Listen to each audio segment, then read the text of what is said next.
Assalamualaikum warahmatullahi wabarakatuh. Perkenalkan, nama saya Dwi Uwansa Fitri dengan Standbook Q1A119071 dari jurusan Ilmu Teknologi Pangan kelas B angkatan tahun 2019. Pada kesempatan kali ini, saya akan menjelaskan mengenai pemanfaatan bakteri dalam pembuatan keju yang merupakan tugas dari mata kuliah Biokimia Pangan. Tentu saja teman-teman sekalian pasti sudah tahu apa itu keju. Dapat kita lihat dari penjelasan bahwa keju adalah sebuah makanan yang dihasilkan dengan memisahkan zat-zat padat dalam susu melalui proses pengentalan atau koagulasi. Proses pengentalan ini dilakukan dengan bantuan bakteri atau enzim tertentu yang disebut dengan rennet. Dalam pembuatan keju ini menggunakan berbagai macam jenis susu, seperti menggunakan air susu unta, air susu kambing, susu domba, kuda, atau kerbau yang digunakan untuk pembuatan beberapa tipe keju lokal. Adapun bahan baku atau komposisi pembuatan keju dapat kita lihat di sini.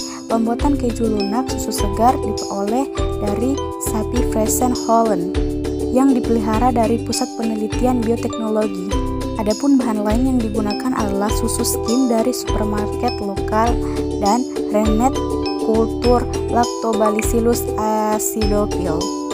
Adapun proses pembuatan keju adalah proses yang dilakukan untuk mengolah susu hingga menjadi berbagai jenis keju. Pembuatan keju pada dasarnya sama, walaupun ada ratusan jenis keju yang diproduksi di seluruh dunia.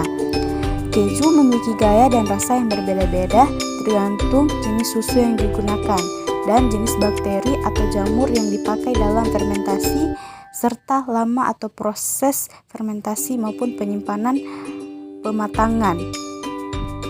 Ada beberapa tahapan pembuatan keju. Yang pertama, pasteurisasi.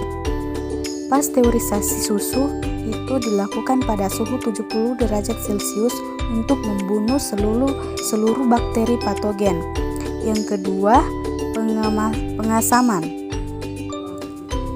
Susu dipanaskan agar bakteri asam laktat yaitu Streptococcus dan Lactobacillus dapat tumbuh dengan baik. Bakteri-bakteri ini memakan laktosa pada susu dan merubahnya menjadi asam laktat. Saat tingkat keasaman meningkat, zat-zat padat dalam susu, protein, kasein, lemak, beberapa vitamin dan mineral mengumpal dan membentuk di dadi. Yang ketiga yaitu pengentalan. Dapat kita lihat di sini bahwa bakteri rennet ditambahkan ke dalam susu yang dipanaskan, yang kemudian membuat protein menggumpal dan membagi susu menjadi bagian cair atau air didih dan padat dadih. Setelah dipanaskan, air dadih kadang-kadang dipakai untuk membuat keju seperti ricotta dan chypriot halloumi. Namun biasanya air didih tersebut dibuang dengan bantuan alat yang berbentuk seperti kecapi. Semakin halus dadi tersebut, maka semakin banyak air dadi yang dikeringkan dan nantinya akan menghasilkan keju yang keras. Rennet mengubah gula dalam susu menjadi asam dan protein yang ada menjadi dadi. Jumlah bakteri yang dimasukkan dan suhunya sangatlah penting bagi tingkat kepadatan keju. Proses ini memakan waktu antara 10 menit hingga 2 jam tergantung kepada banyaknya susu dan juga suhu dari susu tersebut. Pembuatan keju yang keempat yaitu pengolahan didi. Setelah pemberian rennet, proses selanjutnya berbeda-beda. Beberapa keju lunak yang dipindahkan dengan hati-hati ke dalam cetakan, diiris dan dicincang menggunakan tangan atau dengan bantuan mesin supaya mengeluarkan lebih banyak air dadi. Semakin kecil potongan dadi, maka keju yang dihasilkan semakin padat. Proses selanjutnya yaitu persiapan sebelum pematangan, yaitu melalui beberapa persiapan seperti pencetakan, penekanan, pengasinan. Proses pembuatan keju selanjutnya yaitu pematangan. Pematangan atau ripening adalah proses yang mengubah dadi-dadi segar menjadi keju yang penuh dengan rasa. Pematangan disebabkan oleh bakteri atau jamur tertentu yang digunakan pada proses produksi Karakter akhir dari keju banyak ditentukan dari jenis pematangannya. Selama proses pematangan, keju dijaga agar berada pada temperatur dan tingkat kelembapan tertentu hingga keju siap dimakan. Selanjutnya, teman-teman dapat melihat tabel kandungan nutrisi keju 100 gram. Selanjutnya, mikroba yang berperan dalam pembuatan keju kali ini yaitu pada pertumbuhan mikroorganisme dicirikan oleh pertambahan massa sel, konstituen seluler, dan pertambahan jumlah sel yang dapat terjadi apabila kondisi kimiawi dan fisika tertentu terpenuhi. Bakteri tumbuh dengan cara pembelahan sel dengan membelah secara simetris menjadi 2 sel.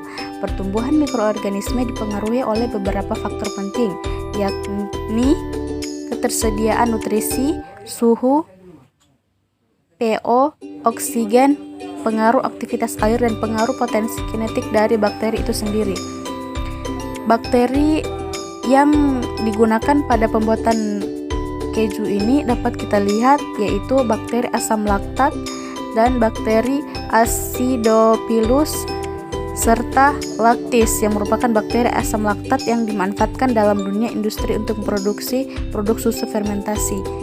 Teman-teman sekalian bisa membacanya langsung sesuai yang tertera pada materi tersebut yang menggunakan bakteri asam laktat, Lactobacillus acidophilus, dan lactis. Selanjutnya, mikroba yang memperoleh energi dari bahan baku pangan pembuatan keju. Dalam penambahan kultur, Lactobacillus acidophilus ternyata mampu menurunkan tingkat keasaman keju lunak walaupun Lactobacillus acidophilus tumbuh lambat dalam susu. Namun produksi asam laktat dalam jumlah tinggi sehingga dapat berperan sebagai faktor pengasaman. Produk keju yang mengandung Lactobacillus acidophilus mempunyai kandungan asam laktat yang tetap selama penyimpanan karena banyak laktosa yang hilang bersama dan hanya sedikit yang tersisa dalam keju. Selama penyimpanan dapat terjadi perubahan struktural karena hilangnya kelembapan dan perubahan biokimia serta perubahan keju secara umum. Adapun faktor yang mempengaruhi kerja mikroba dalam fermentasi pangan dipengaruhi oleh beberapa faktor, yaitu konsentrasi rennet, temperatur dan pH.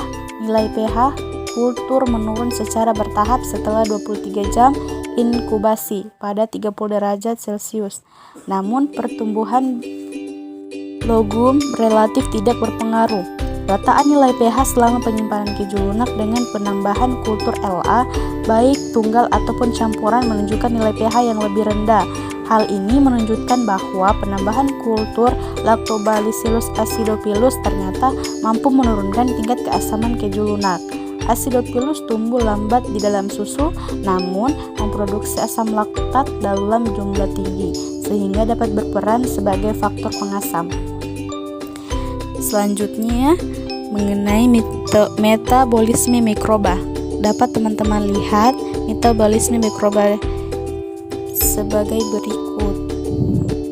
Metabolisme mikroba meliputi glikosis, lipolisis, dan proteolisis.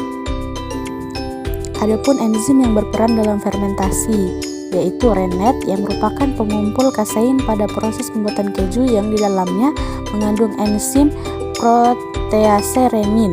Enzim rennet yang digunakan merupakan enzim yang bersifat proteolitik yang dapat mengumpulkan susu pada proses awal pembuatan keju.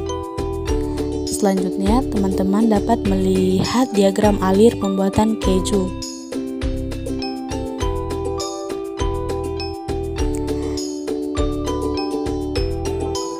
Itulah pembahasan mengenai pemanfaatan bakteri dalam pembuatan keju. Mohon maaf bila ada kesalahan atau tutur kata dalam penjelasan saya. Sekian dan terima kasih. Wassalamualaikum warahmatullahi wabarakatuh.